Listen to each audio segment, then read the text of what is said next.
여호와는 나의 능력과 찬송이시요 또 나의 구원이 되셨도다. 영원하신 주 하나님, 권능과 사랑과 은혜로 만물을 창조하시고 그 귀하신 지혜로 이 땅을 이끌어 가심을 감사하며 찬송합니다. 이 모든 신비한 생명의 역사 앞에 찬양과 경배를 드립니다. 오늘도 하나님의 임재를 기뻐하며 애지연의 예배에 참여합니다.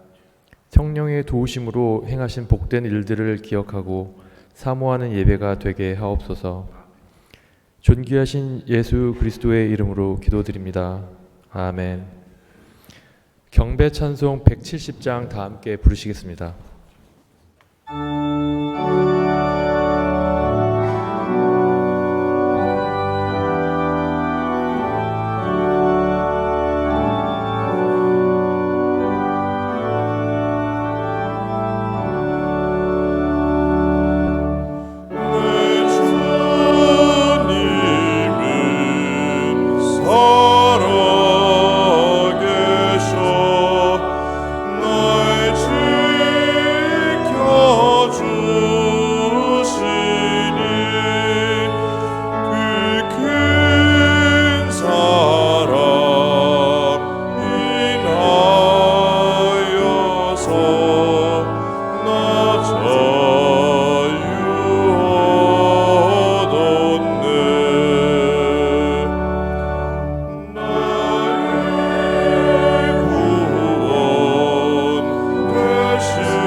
최재영 성도님께서 성시 교독을 맡아 주시겠습니다. 교독문 58번입니다. 성시 교독 드리겠습니다.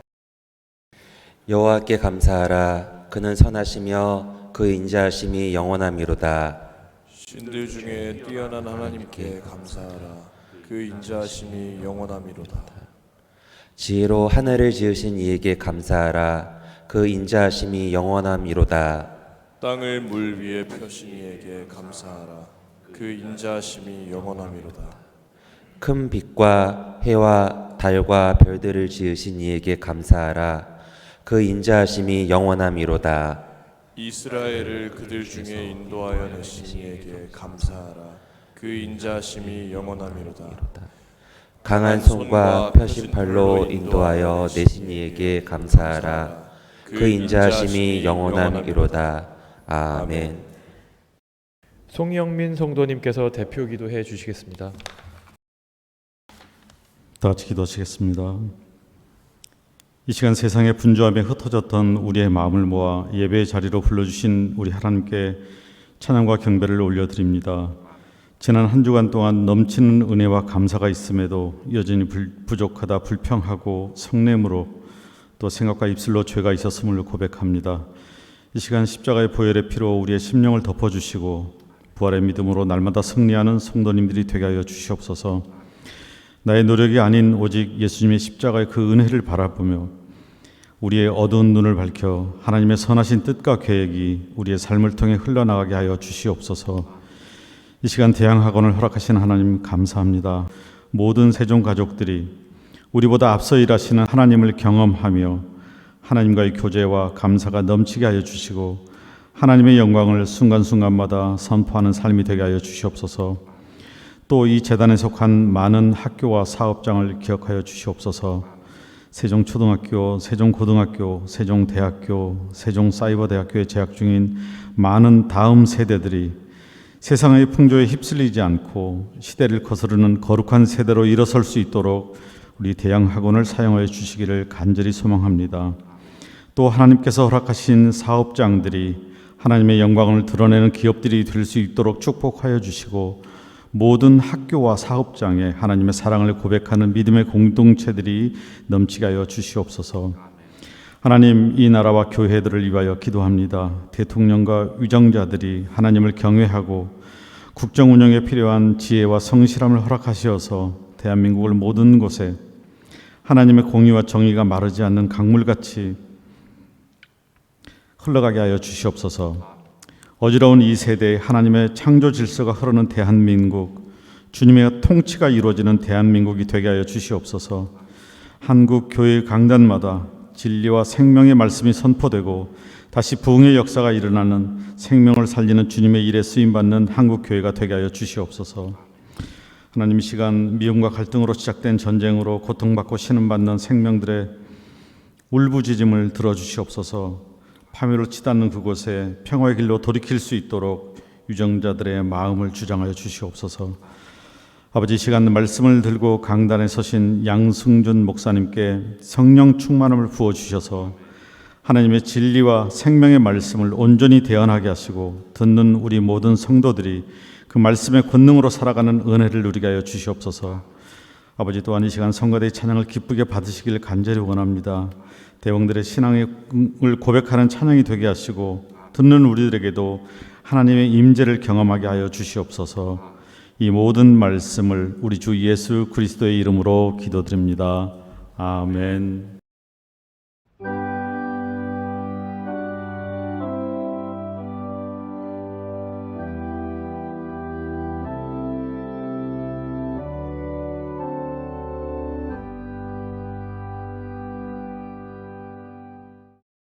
김희연 성도님께서 성경 봉독해 주시겠습니다. 오늘 하나님께서 주실 말씀은 누가복음 11장 9절부터 13장까지의 말씀입니다. 봉독해 드리겠습니다. 내가 또 너희에게 이르노니 구하라 그러면 너희에게 주실 것이요 찾으라 그러면 찾아낼 것이요 문을 두드리라 그러면 너희에게 열릴 것이니 구하는 이마다 받을 것이요 찾는 이는 찾아낼 것이요 두드리는 이에게는 열릴 것이니라. 너희 중에 아버지 된 자로서 누가 아들이 생선을 달라 하는데 생선 대신에 뱀을 주며 알을 달라 하는데 전갈을 주겠느냐. 너희가 악할지라도 좋은 것을 자식에게 줄 줄 알거든 하물며 너희 하늘 아버지께서 구하는 자에게 성령을 주시지 않겠느냐 하시니라. 이는 하나님의 말씀입니다. 하늘연 성가대의 찬양이 있겠습니다.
양승준 목사님께서 설교해 주시겠습니다.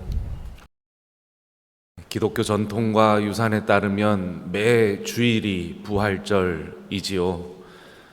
안식일이었던 토요일에서 예수님께서 부활하신 그날 제자들이 예수님을 기억하면서 떡을 떼며 지낸 것이 주일의 시초이고 초석이라고 할 수가 있습니다. 그런데 1년에 한 번 부활절을 정해서 특별히 더 부활을 기념하고 기억하는데요. 지난주에 부활절 행사가 광화문에서 있었다고 합니다. 예수님이 와이어 줄에 달려서 공중 높이 올라가는 이 부활 퍼포먼스였다고 하는데, 부활을 좀 오도해도 이 정도일 줄이야 좀 경악하지 않을 수 없었습니다. 유대 광야에서 사탄에게 시험 받으실 때 성전 꼭대기에서 뛰어내리라는 그 유혹을 거절하신 예수님을 기계장치를 사용해서 공중에 걸었습니다. 종교 철학자 루돌프 오토는 성스러움의 의미라는 저서에서 신적인 존재를 대면했을 때 느끼는 전율을 누미노제라고 말하는데요. 그것은 인간이 감히 범접할 수 없는 두렵고도 매력적인 거룩함입니다. 하지만 지난주 광화문의 와이어 줄에 매달린 예수는 거룩한 누미노제가 아니라 거룩함이 바닥난 구경거리 같았습니다. 내부자들은 이를 두고 은혜다 칭송하지만 그것을 바라보는 대중의 눈에는 그저 조잡한 서커스이자 천박한 종교 퍼포먼스에 불과했다는 평가가 지배적입니다. 기독교가 왜 이렇게 왜곡되고 자신들의 종교적인 만족을 보편적인 진리로 착각해서 오만해졌는지 곰곰이 한번 생각을 해보았습니다. 제 소견으로는 첫 기독교 황제인 콘스탄티누스가 떠올랐어요. 로마의 박해와 핍박을 받으면서도 정말 제대로 믿고 정말 예수를 따라 성령을 쫓아 제대로 살아보자고 했던 10%의 신도들이 있던 상황에서 313년에 기독교를 공인하고 325년 니케아 회의를 통해 삼위일체 교리를 확정하면서 기독교를 또 392년엔 국교로까지 정하면서 역사적인 예수를 너무 신격화하며 주술과 마술의 오도들이 난무하게 되었고요. 로마의 80%가 기독교인으로 개종했는데 기독교인이 되기 위한 철저한 교육과 훈련을 외면한 채 껍데기만 그리스도인을 양산한 결과가 아닌가 싶었습니다. 오직 성령의 감화로 가능한 믿음이 과시와 위세와 보여주기식으로 전락되어서 마녀사냥, 십자군 전쟁, 또 제국적인 그런 선교 행태 등이 그릇된 모습으로 기독교 역사에서 비일비재하게 나타났죠. 기독교는 로마의 종교가 되면서 자기를 내어주는 십자가의 희생, 또 사랑이라는 그리스도의 본질이 제국의 힘과 권력으로 변질되었고 제국이 추구하는 가치에 갇혀버리기 시작했습니다. 일례로 그리스도의 평화는 자기 비움과 희생을 통한 평화지만 제국의 평화는 힘과 우위를 권위를 기반으로 한 평화이죠. 그 결과 그리스도의 평화는 경계를 넘는 데서 오지만 로마 제국의 평화는 경계를 굳건히 지키는 데서 온다는 그 모순을 경험해야만 했습니다. 기독교는 제국의 이데올로기에 종속되었고요. 중세로 넘어가면 카톨릭 교회는 무너진 로마 제국의 계승자가 되었지요. 황제가 입던 순백색의 옷을 교황이 입게 되었고 자칭 왕이라고 희롱하면서 예수에게 입혔던 자색 옷을 카톨릭의 왕자들인 추기경들이 입었습니다. 지상에서 구현된 가톨릭의 길은 사랑과 희생의 팍스 크리스티가 아닌 힘과 권력을 기반으로 한 팍스 로마나였죠. 로마 제국의 기독교는 지배를 효율적으로 하기 위해서 주술이나 마법이나 기적을 앞에서 놓고 또 유럽을 강제로 기독교 공화국으로 만들어갔다고 볼 수 있습니다. 특히 제국의 종교가 된 이 카톨릭의 주술성은 대표적으로 성체성사, 즉 성찬에서 일어나는데요. 쟁점은 사제가 성찬 때에서 빵과 포도주를 축성할 때 어떤 변화가 일어나느냐는 것입니다. 이 성찬 논쟁의 핵심은 1215년 제4차 라테나노 공의회와 루터의 종교개혁을 관통하는 그 성직주의, 사제주의에서 비롯됩니다. 화채설이 공식 성찬 교리로 확정된 이면에는 성직자와 평신도의 경계가 뚜렷해졌다는 결과가 숨어 있죠. 성직자가 성찬에서 성체에 축성하면 그것이 그리스도의 몸과 피가 되는 그런 초월적인 기적이, 마법이 발생합니다. 성직자는 그 신분과 능력 면에서 일반인과 이제 두드러진 차이를 가진 초월적인 능력자가 되지요. 화채설로 대표되는 이 가톨릭의 신앙은 이제 성직자와 비성직자 평신도들 사이에 건널 수 없는 성직주의, 사제주의라는 벽을 세워버렸습니다. 사제가 중심이 된 그 가부장제가 완성되면서 회중들은 그저 그 안에서 주체가 아니라 사제의 보살핌과 교회의 통제를 받는 객체로 전락해 버렸지요. 성직자에게 부과된 이런 지나친 권위는 성직을 돈을 주고 사고 파는 매매라든가 세속적 부의 축적 등 성직에 대한 부패를 불러왔습니다. 성직주의가 낳은 이 부작용들은 성직자의 무한한 권위 확대에 그치지 않았습니다. 성직주의의 극단적인 행태들은요, 사제의 주술화로 나타나기 시작되는데요. 미사의 하이라이트가 사제가 성찬 때에서 축성하는 시간이었죠. 눈앞에서 빵과 포도주가 예수 그리스도의 피와 또 몸으로 변하는 기적을 두 눈으로 목격하는 회중들은 아주 종교적인 황홀의 절정을 경험하게 됩니다. 이 경험을 더욱더 극적으로 간직하고 싶어서 성체 축일이, 나아가서 여기저기서 성체가 발견되었다, 성혈이 발현되었다, 그것을 목격했다는 소문이 들려오죠. 그곳은 곧 성지가 되었고요, 순례자들이 몰려들었습니다. 성스러움을 눈으로 보는 것에 만족하지 못했던 사람들은 이제 성스러운 유물들을 직접 간직하려는 욕망을 드러내죠. 예수의 못 박힌 못이라든가 베드로가 엉켰던 쇠사슬, 이런 다양한 성유물들이 등장하면서 사고 팔렸습니다. 사람들은 성유물을 간직하고 종교적 평안을 희구하면서 그것을 일종의 숭배 대상으로 삼지요. 성모 마리아에 대한 관심이 폭발적으로 증가해서 일종의 성모 존경을 넘어 숭배가 생겨난 것도 12세기부터입니다.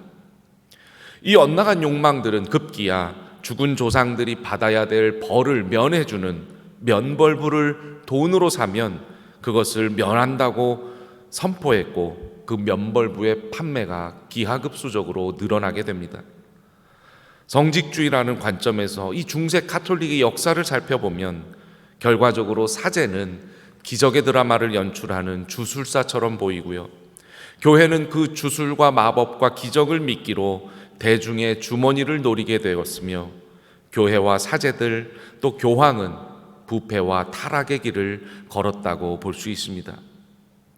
이에 저항했던 프로테스탄트, 개신교 개혁가들은 어땠을까요?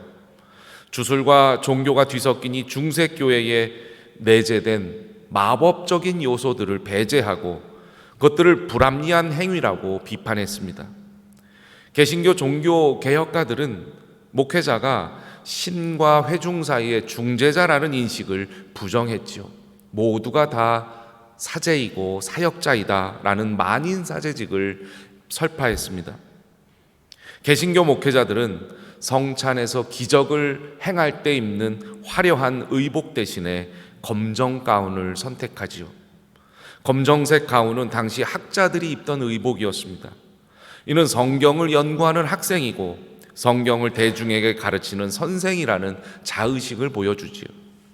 성직주의, 사제주의를 포기하고 두렵고 떨림으로 함께 구원의 여정을 걸어가는 동반자적인 그런 정체성을 개신교 종교개혁자들은 선택했다고 볼 수 있습니다. 막스 베버는 개신교의 이런 합리화 과정인 주술을 탈피하는 탈주술화, 이 과정이 역사적으로 진보와 과학적인 사고방식을 계승한 결과라고 하면서 구원의 수단으로서 주술을 배제한 칼빈주의가 탈주술화를 성취했다고 역설했습니다. 과연 정말 그럴까요? 베버의 주장은 어디까지나 중세 카톨릭 교회와 비교했을 때 수용 가능한 주장인 것 같습니다. 중세의 주술성을 해체하려는 시도를 한 칼빈과 종교개혁가들은 화채설을 부정하긴 했지만 성찬을 없애지 않고 다른 이론이나 다른 교리들을 만들어내지요. 그리고 개신교는 새로운 형태의 종교성을 형성하려고 노력합니다. 그 노력과 시도들에 주술성과 마법성과 기적성이 없다고 말할 수는 없습니다. 개신교에서도 매우 자주 주술과 마법적인 일들이 일어나는 걸 어렵지 않게 목격할 수 있지요. 신앙생활 열심히 하지 않아서, 헌금생활 열심히 하지 않아서 이런저런 사건과 사고에 휘말리는 겁니다. 당신이 질병에 걸린 겁니다. 내가 기도해 보니 당신이 이렇게 해야 됩니다. 저렇게 해야 됩니다. 라는 식으로 말하는 것들. 우연의 일치를 하나님의 뜻과 섭리로 자기 멋대로 해석한다든가, 이런 일들은 종교개혁 진영에서 생겨난 종교성의 특징이라고 볼 수 있는데요. 하나님의 주권과 섭리의 개념이 너무 확장되고 과장된 나머지 이런 종교성도 발현된 거라 볼 수 있습니다. 이런 모습은 새벽기도, 철야기도, 갖가지 봉사와 헌신, 또 물질적인 축복과 자기 가족의 안녕에만 혈안이 되어서 각종 모임들과 집회들이 결성되고 있고요. 어떤 이들은 기도를 통해서 만사가 형통하고 이루지 못할 욕망이 없다고 선전하는 것처럼 보일 때도 많습니다. 어느 누구도 개신교 목회자를 주술사처럼 여기진 않지만 겉으로 표현하지 않아도 교회 대부분의 정서상 주술적인 기대를 하고 있는 것처럼 보입니다. 목회자의 과도한 권위나 맹목적인 순종, 또 교회 내에서 빈번하게 발생하는 어떤 위계에 의한 폭력 같은 것들은 이 현상과 무관하지 않지요. 그러나 대부분의 지성인들 그리고 젊은 세대들에게는 주술적인 기대와 기복적 메시지가 이제는 닿지 않고 튕겨나갑니다. 현대 지성인들과 한국인들은 완충적 자아라는 특징을 갖고 있기 때문에 언제나 신앙은 도전받아야 하고 회의해야 되고 선택해야 하는 새로운 환경이 도래했음을 인정해야만 합니다. 또한 성경에 대한 이 문자적 맹신도 개신교의 오래된 주술일지 모릅니다. 오강남 교수는 성경 문자 맹신이 신천지 현상을 가져왔다고까지 말합니다. 종교심은 계속 성장해 나갑니다. 처음엔 내가 잘 되기 위해서 종교를 택한다고 할 수 있는데 종교심이 깊어지면 자기중심성을 극복하고 함께 사는 세상, 사랑의 공동체를 지향하게 됩니다. 그러나 성장을 멈추면 종교는 자연히 치부나 치병 같은 사익을 추구하는 수단이 되고 맙니다. 특히 종교 지도자들이나 정치 지도자들은 신도들이 계속 성장하고 성숙해가는 것을 좋아하지 않습니다. 무조건적이고 맹목적인 믿음을 갖고 있을 때 컨트롤하기가 제일 쉽기 때문입니다. 신앙은 표층이 있고 심층이 있다고 언급하죠. 주술과 마법이 필요할 때 종교는 아편이라 말한 막스의 맥락과 비슷할 것 같습니다. 정말 아편이 간절히 필요한 상황이 있는 분들이 계세요. 너무 힘들고 아프고 절망의 소용돌이에 처한 분들, 이런 분들은 지푸라기라도 잡는 심정으로 주술이나 기적이나 마법을 찾기도 합니다만 언제까지 여기에만 머물면 안 되지요. 보다 깊이 있는 심층적인 신앙, 성숙한 신앙으로 나아가야 됩니다. 오늘 봉독해 주신 말씀이 이를 강조하고 있는데요. 오늘 본문 바로 앞에 나오는 비유의 내용은 이렇습니다. 어떤 사람이 한밤중에 이웃에 사는 친구에게 와서 떡 3덩이를 빌려달라고 말하죠. 피곤하고 배가 고파서 야심한 시각에 이웃집 친구를 찾아간 겁니다. 그런데 친구는 이미 문을 걸어 잠갔고 모든 식구가 잠이 들은 상태였습니다. 잠자리에서 일어나 떡을 찾아준다는 게 여간 귀찮은 일이 아니죠. 예수님은 이 비유의 결론을 이렇게 내리십니다. 비록 벗됨으로 인하여서는 일어나서 주지 아니할지라도 그 간청함을 인해서 일어나 그 요구대로 주리라. 집주인은 친구가 부탁하니까 그 우정을 생각해서 귀찮지만 요구를 들어준 게 아니라 친구의 간청으로 인해서 요구를 들어줬다는 거죠. 이런 것만 본다면 이 비유의 가르침은 간곡한 요청에 있는 것처럼 보입니다. 간청은 헬라어 아나이데이아의 번역으로 부끄러움을 모르는 고집이라는 뜻을 갖고 있지요. 한국 교회의 성도들 중에서 이 단어를 좋아하는 사람들이 꽤 많습니다. 간청하는 기도, 강청하는 기도, 이런 말로도 일컬어지고 책도 편찬이 된 적도 많아요. 하나님께 열정적으로 그리고 강하게 청구하는 방식으로 간구하는 그런 신앙인의 태도는 하나님 믿는 사람들에게 바람직하고 필요할 때도 있습니다. 그러나 문제는 성경 말씀이 무엇을 더 중요하게 가르치는지 정확하게 알지 못한 채 자기의 욕망을 하나님께 강요하는 식으로 기도만 한다는 데 있지요. 구하라, 찾으라, 두드리라 이 말씀에서 아나이데이아 간청에 초점을 두면 곤란합니다. 이 비유에서 핵심은 무례하게 간청하는 사람이 아니라 우리의 기도를 들어주시는 하나님께 초점이 있다는 거죠. 야밤에 찾아온 친구에게 떡을 주었다는 그 사람에 대한 비유가 끝난 후에 예수님은 그것이 무슨 의미인지 풀어주십니다. 오늘 본문 9절과 10절엔 똑같은 말이 반복되죠. 구하라, 찾으라, 두드리라. 그러면 모든 것이 그대로 주어질 것이라 말씀합니다. 이런 가르침에 따라서 우리는 하나님께 매달리듯이 마치 단식 투쟁하듯이 기도할 때도 있고 주술과 마법과 기적을 바랄 때도 있지요. 그런 경험을 통해서 신앙적으로 자라나고 풍성해지기도 합니다만 본문 말씀을 좀 더 따라가 보면 예수님은 구하라는 말씀을 하신 뒤에 이렇게 보충해서 설명하십니다.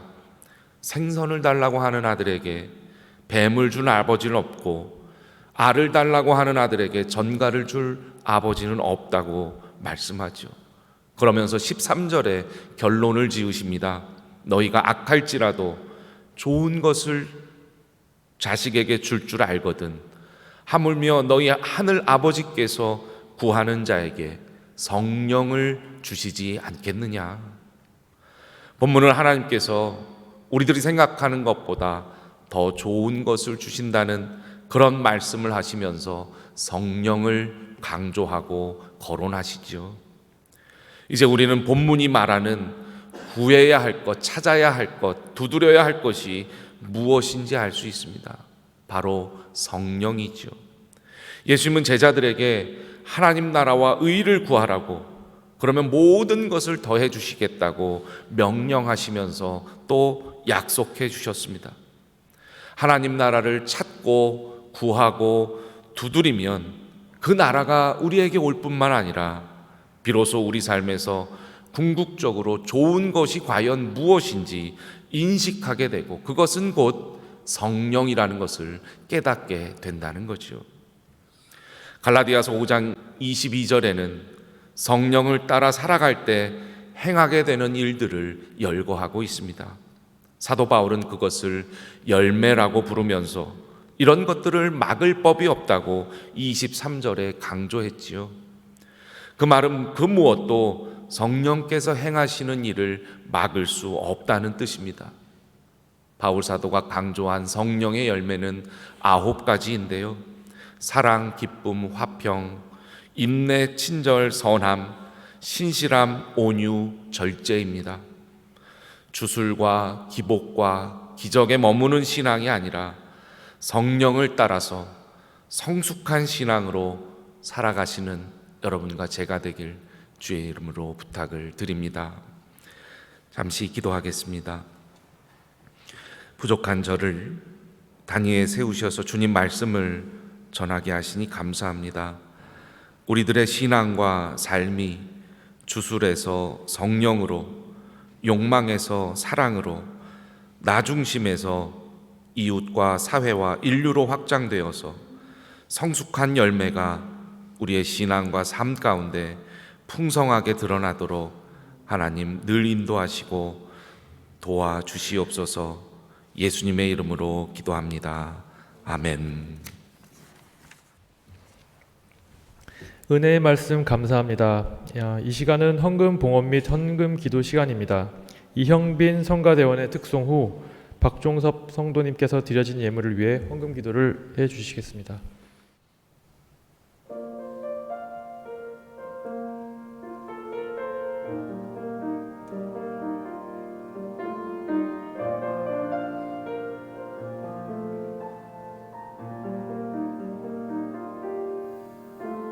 싱그러운 봄 같은 그분의 향기, 따뜻한 사랑으로 내 삶을 아름답게 하네. 분으로 가득한 하루 또 하루, 이것이 우리 주님 약속하신 봄의 모습 아닌가. 내가 염려했던 지난 날들과 영원히 계속될 것만 같았던 추운 겨울을 주님의 약속대로 흔적도 없고 내 하나님 행하신 일 만물이 찬양하누나.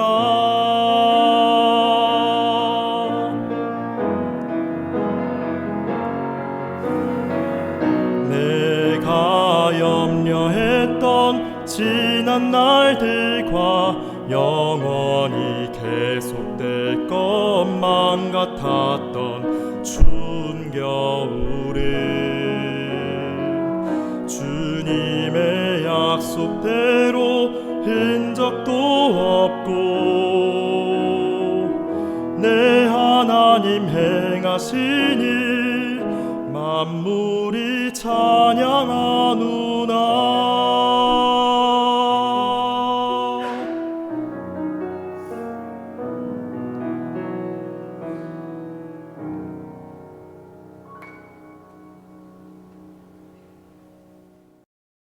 좋으신 하나님, 신령과 진정의 예배를 받으시고 말씀을 통해 주님이 가르쳐 주신 일을 행하며 믿음으로 살아가게 하옵소서.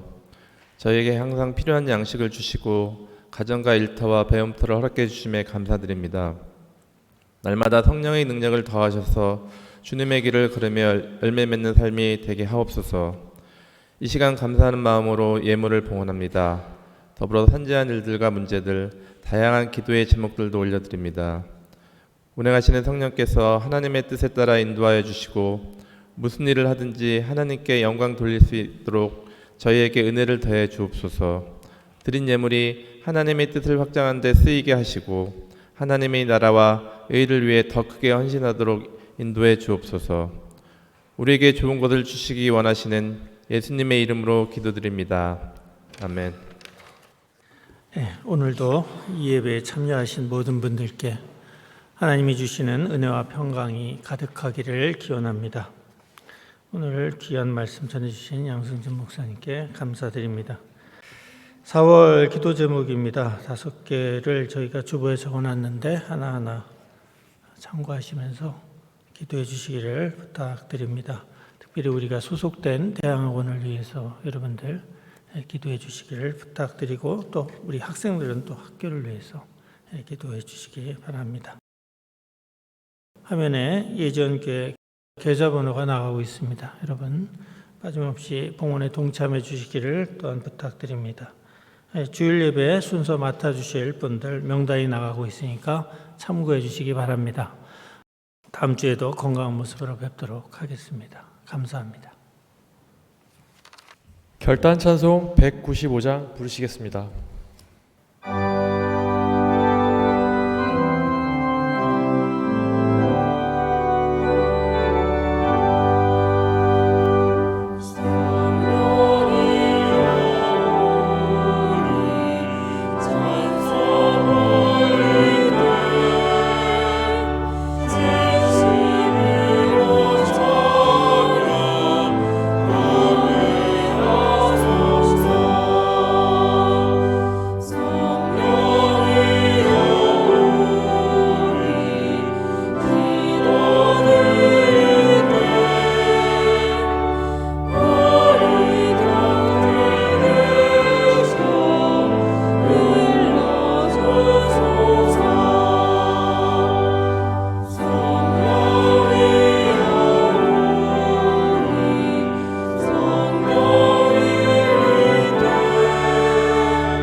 다 같이 주기도문으로 예배를 마치겠습니다.